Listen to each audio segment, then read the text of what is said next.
আসসালামু আলাইকুম বন্ধুরা। তো আজকে অনেক দিন পর একটা ভিডিও নিয়ে আসলাম। তো আশা করি কেমন আছেন সবাই, আশা করি ভালো আছে। তো আমি লাইভে লাইভে আসতে পারিনি কখনো, তো আর ভিডিও দিতে পারিনি। তো আজকে ছোট্ট একটা মেশিন, যেটা আপনার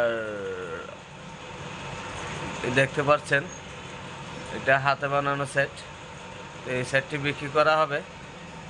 এই সেটটি বিক্রি করা হবে 8 একদম সম্পূর্ণ ফ্রেশ, কোনো সমস্যা নেই, একদম রানিং, 100% রানিং আছে। তো আপনারা কেউ যদি নিতে চান তাহলে দেওয়া ভিডিও দেওয়া নাম্বারে যোগাযোগ করবেন। এটার দাম পড়বে 6,000 টাকা, একদম 6,000 টাকা। তো আজে বাজে কেউ কমেন্ট করবেন না। তো পারলে সরাসরি কল দেবেন, সরাসরি কল দিলে কিছু কম রাখা যাবে। আসসালামু আলাইকুম সবাইকে, ধন্যবাদ।